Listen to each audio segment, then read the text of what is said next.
Season 1 over. Yeah. So... That was a lot. Yeah, I know. Before we start with that, let me preface this with the reason why I've been so harsh on Code Geass. Mm.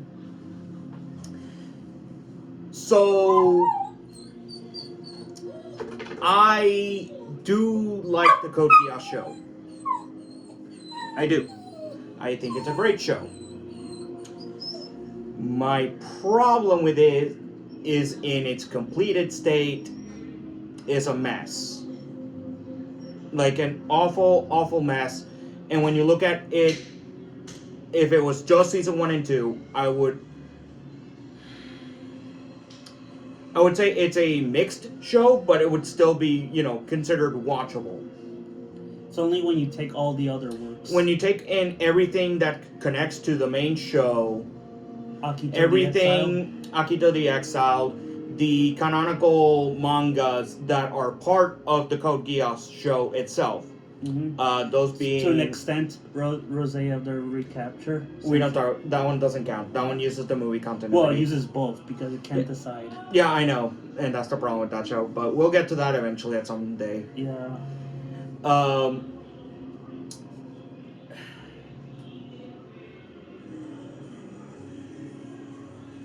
And when you get to those and you add it all together, you get a show that doesn't know how to, get to its own ending.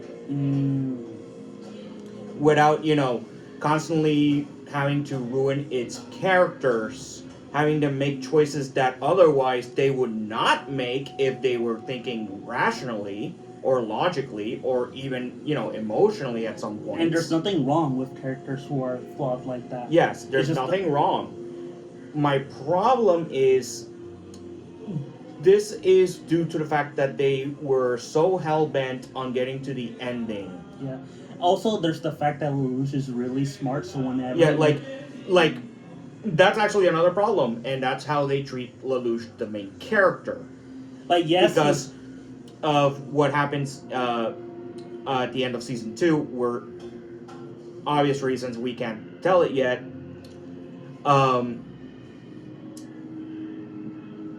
the way it ends there are several ways you could have gone for any other way to not go that route. Yeah. Can you also explain your problem with C2? Because sure. Some people keep bitching at me that, oh, why do you hate C2? It's like, I'm like, look, I'm not the one who hates C2. Like, you explain it. Okay, so my problem with C2, starting from there, when I first watched the show, I don't think there was anything truly wrong with her, objectively. But going through rewatches, you start to pick at... Stop that magic. When you go through the show on rewatches sometimes, you start to pick apart the fact that, like, at some point, you ask yourself, what would happen if said character wasn't there, or stuff like that, right? Yeah. I did that with C2 at one point during one of my rewatches. And then consequentially, I realized that the show was better off for it, at least in the case of Season 1. Season 2 is such a mess that it still requires her, and at that point I would say she has a character. But during Season 1, she's a plot point. Yeah. She's basically, like, and look, I like her character. Like, I don't think she's, like, I would defend her slightly. Like, yes, she doesn't do much besides just be Lelouch's ally, like his Ryuk. Yeah. But yeah, like, there's one, but yeah, I feel like all those things of Sea World are basically set up for Season 2. Exactly, and they were done pretty poorly. Can you explain why it was done poorly? I think I can literally point out at which point it would be done the most poorly, and that's Mao. Like, it points out that there are others who can use Geass. But when we get to that point, it's like, huh? There are other Geass users? making the character pointless, the episode's pointless, except to us. Yeah. But it shouldn't do that on a narrative scale either. Yeah. Like, it's basically, it's like the character suffered from amnesia. Exactly. It's like, it's ironic. Yeah. Oh no! Please don't tell me that. You're serious. You know what? No. We'll get to those episodes. But anyway. Oh no, we're getting that straight away when we start season 2. Anyway, like, look, I have no problems with these episodes or the first season in general. I would say I would give this show, like, the first season, like, a strong 9. Like, especially these last 4 episodes really tug at the heartstrings. These last 4 episodes were incredibly dense. Which I think we should now go into these episodes now, starting with the SAS massacre, as I'm calling it. I'm not calling it by its actual title name because it's stupid.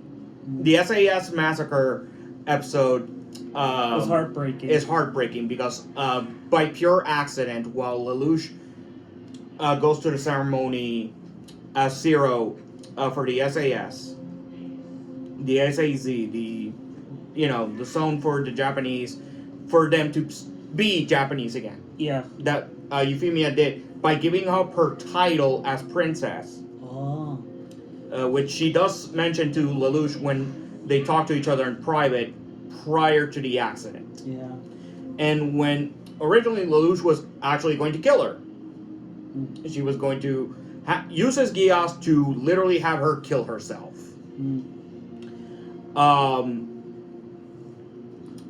What actually happens, I argue, is more tragic.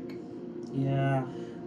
Because when that happens, Lelouch admits defeat, and as a joke, he starts explaining about the Gios powers and how he can order her to do anything. And the joke that he made was, I could say, order you to kill all the Japanese, not knowing that was the moment that his Gios finally broke. And we'll get to how that actually happened during season 2. Yeah. Because it won't be mentioned, so I think I can get away with it now. Wait, let's get to season 2. Okay, so, alright, this episode, I was, like, really tearing up. And because it... Like, once that happens, Euphemia runs out with a gun that Lelouch had on hand, which thankfully was, unthankfully in Lelouch's case, hidden from sight because it wasn't made of metal. It was made from ceramic and bamboo, of all things. Wow. So they couldn't really, check him, though they should have patted him down just to make sure, but... Yeah. I mean, it's Britannia. They're arrogant. Yeah, I know, but... Again, I think they, benefit of the doubt, and, a slight problem with that moment. But, aside from that, what actually follows is... A massacre. A massacre, because Euphemia comes up front, tells, hey, the Japanese, would you die for me? Will you die? And ends up shooting one of them and causes a massacre, all the while she orders them. More accurate, a genocide. More or less. Because this is straight up come and see shit. You know the film Come and See, where basically it's just about the genocide of the Belarusians. We'll get there. Yeah. It's heartbreaking to see her say, please and don't mind do you, this. And mind you, she's still fighting. She was fighting it the entire time because it's against her. The order goes against everything who she is, and I think that actually allowed her to fight the order slightly. Yeah. At least at the end. Then there's and then we get to the next episode where we continue off from this. And episode 23 is probably one of the longest episodes. Yeah. For us, because it felt long. It felt really long. It wasn't bad. It was just... No, it was great, but... It was great, but there was so much going on. Yeah, it felt like we just... before it even hit the halfway point, episodes felt like it was cramming 4 episodes in one moment. It's like Okuichi was watching Tomino's previous works, and I was like, yes, let me do this, but in one episode. So, eventually, Colin runs into Euphemia while she's running. And you can tell writing a nightmare frame of all things, while she's still under the Gios. Oh, yeah. eventually Zero comes in with the Gawain and C2 as well. And the Gawain is so overpowered. I'm sorry. It's nightmare launchers, which normally force, let's say, the hookah launchers that the nightmare frames sometimes have. He has it on the fingers, and he basically uses it to basically dismantle the nightmare. Yeah. And once Euphemia comes out, she's, still trying to kill people. She's still doing that. Lelouch, in full Zero regalia, with mask and everything, comes down, says his farewells mentally to Euphemia, and shoots her to at least put her at peace. Yeah, because this was not what she would have wanted. Yeah. And, okay, we'll get to my final thoughts on the overall season once we finish these recaps. Yes. Suzaku noticed this because he's trying to rescue her, thinking that something had to have gone wrong. Yeah. Because there's no way she would have done this willingly. Can I tell you what I hoped he would figure out? That Britannia put a implant on her. I mean, it would have been stupid, but I'm like, considering Charles's character, it would make sense. It would make sense. Yeah. If he wanted to keep his throne. I mean, that's just me that's just me Yeah, I know. Yeah. Moving on. Yeah. He takes her away, but the shot has already been done, and it is fatal. So during her last moment, she fights off one last time the Gias and surprisingly breaks it. Yeah. Though I guess at that point she was dying, so it wouldn't matter. Yeah. She says her farewell to Suzaku, and we say our farewell to the naive Suzaku in our introduction to the Suzaku, the monster of Season 2. And the true villain of Code Geass, as most people think of him. Yeah, he's okay, this is the Vegeta problem. Yeah. Where basically if we are to say there's a Z era, Vegeta is the only overarching villain. Yeah. But yeah, it's the same with Suzaku, where throughout all the seasons, Suzaku's Geass most overarching. He has no Geass. No, I meant in the show Code Geass. Yeah. He's the most effective villain, and yet the characters and audience don't seem to notice. Yeah. And it's in this episode that we get introduced to V2. Another code bearer at the same stance as C2. And he basically tells Suzaku what in his own twisted way, because he does manipulate him on this. Yeah. What the Geass does. So he half lies. Oh, he half lies. What he didn't tell him is that Geass is different for anyone who uses it. Yeah.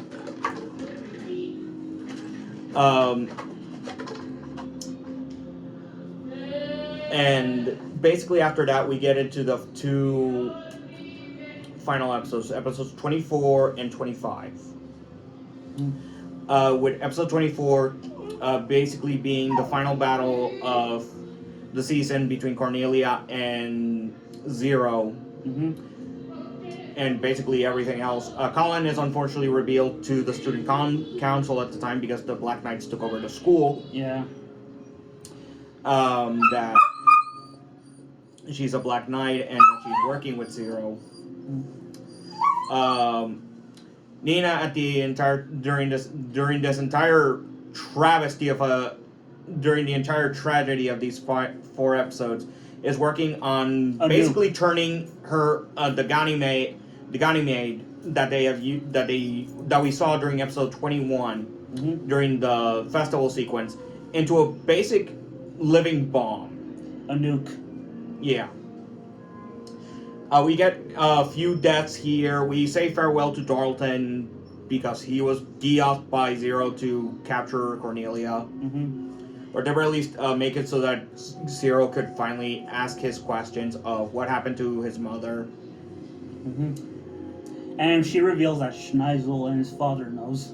Well, his father definitely knows what happened. Schneisel only took away the body. That's the only thing, that's as far and as he knows. We also get the return of Jeremiah Gottwald, now turned into a cyborg. Like, he literally goes S cried. Like, that's straight up, his design straight up ripped from the characters of S cried. And he's basically single-minded on this, on just killing Zero. He's basically Broly. Yeah. All in a new Nightmare mobile armor, of all things. Not a Nightmare frame. I'm gonna say it's a straight-up mobile armor. Wow. Yeah. You can't deny it. It looked like a straight-up mobile armor. Is. Like, obviously, like one of my friends argued that basically Code Geass is like a prototype of what Double O would be, and I can see the argument. Yes.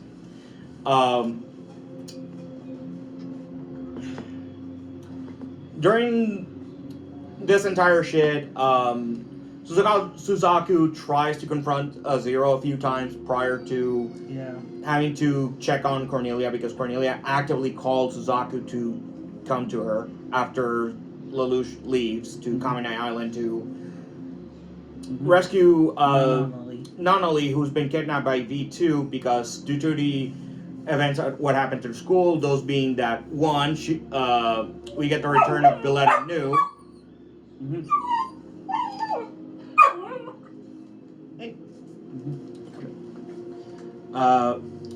The return of Billetta Nu, she shoots Ogi. Yeah, that was shocking. Yeah. And basically everything goes downhill from there because Zero has to rescue not only because one, that's the entire reason why he's doing this in the first place. Colin tries to follow Suzaku on the Guren and stuff like that. And we get to the final confrontation of the first season at Kamine Island of Suzaku unmasking Zero in front of Colin to reveal Lelouch. Yep. Suzaku, who's at this point angered beyond belief, basically threatens to shoot Lelouch, and at the final shot of the season, we get a Zero who has a bomb strapped to his chest, and pulling out a gun, and both of them shooting each other, pulling the trigger. I will say this now: the first season is great. It has its mix-ups, but it's otherwise overall great. Exactly. Like, can I rate these episodes? Go ahead. Before I get to my final thoughts. Okay. I will just rank the season overall. Okay. But, you know. Yeah, we should give our thoughts to the episode still. That's fine. So, episode 22, a strong 9 out of 10. Agreed. Episode 23 is a strong 8, just because of how dense it is. 7. Yeah, like, I love it just because of the slow death of Yuffie. It was just heartbreaking. Yes. But at the same time, it was so dense. I think we should count 24 and 25 as its own single episode because... Okay, fair enough. Those episodes are light 9. Yes. Yes, they are. Yeah. And for me, overall, the season is a strong 7, almost 8. Yeah. Don't get me wrong, I do have problems with the show, and they're going to come up very soon. Wait, what would you give it? 7 to an 8. Oh, okay. That's fair. For the first season. Oh, okay. Okay. You? I give it a strong 9 out of 10. Like, yes, it has its issues, and there were some moments where I was like... And some episodes that, again, the entirety of the Mao arc can be literally cut, and it would actually make the show a bit better. Yeah. I mean, at least from what you told me, yeah. But aside from a couple of minor nitpicks or issues, like, I think the first season is legitimately fucking great. Yeah. Help. My child. Stop it. Okay. Stop it. And so yeah, not okay. For now, like, before we leave, I want to discuss what I liked about this season and the show so far, and what I didn't like. I want to start with the dislikes so I can get them out of the way, so I can just... I'm not gonna even start with my dislikes because I think I've made it clear throughout the first season what my dislikes are. Yeah. So yeah. Hell. I know. Matcha. So yeah.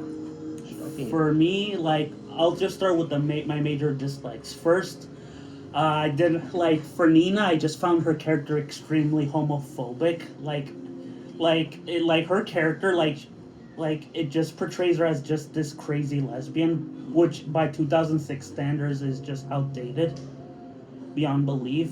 And one of the things I wish we could have seen throughout this season is after once Princess Euphemia saves her, they become friends, and they hang out and all that. Again, stuff. those could have been episodes that would have replaced the Mao arc.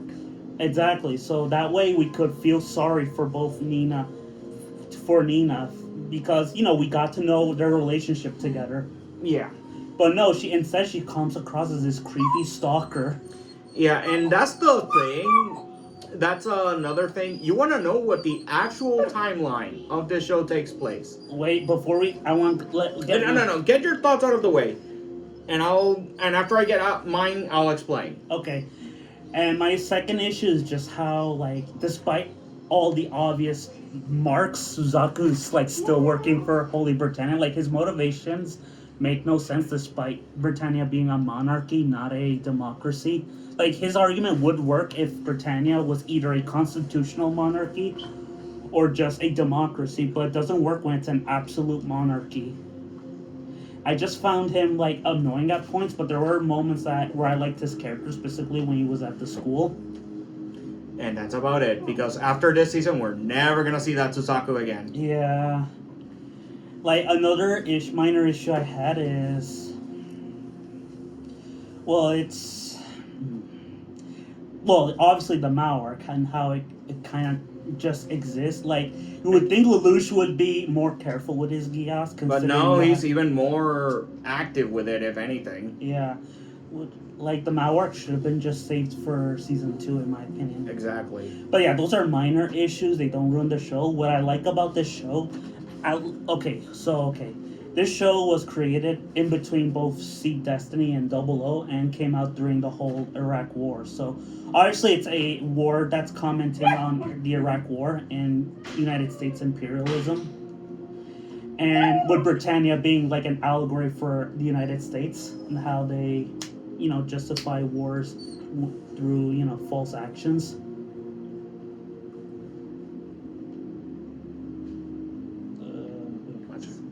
Matcha. Stop it. So yeah, that's some interesting commentary. I also like how our main character in this kind of Gundam show name only is a Char clone, which is interesting, since we won't get that. He's a Char, but it's a Char that is the main character. Exactly. It's kind of similar to Gaia Gear, where basically a literal clone of Char is our main character to clear up Char's mistakes, which is kind of similar here in how he's trying to, like, not just free Japan from Britannia, but in a way trying to redeem Britannia. In the end, like, once, because he still becomes emperor, but by the time Britannia still exists, just not as a empire. Yeah. And Suzaku is basically the Amuro clone. Only if Amuro Ray, was more might makes right instead of being a naive, child soldier and straight up, a leader, a good leader, like someone who, yes, he knows the Federation is flawed, but is willing to wait for humanity to mature. Yeah. But yeah, he's basically all the worst traits of Amuro, both in the 1 year war. Basically, in the 1 year war and during Char's counterattack, because if Amuro from Char's counterattack saw Suzaku, he would punch him. Yeah. Mm-hmm. I'm pretty sure anyone would punch Suzaku at that point, but Yeah. But yeah, this show is basically like what a prototype for what Gundam 00 and Iron Blooded Orphans would be. Yeah. I'd argue that for as much as I can't stand Iron Blooded Orphans, it's personal reasons. I don't really like that show that much. Specifically the second season. More or less. Um, um, And don't worry, we'll get into it. Don't worry. yeah, we'll get to it. We'll get to it when we get to it. Yeah. We just need to Like, finish this. personally speaking, I just think Iron Blooded Orphans is just too dark. Like, it's the same process that I had with Attack on Titan. It just gets too dark at points, too nihilistic.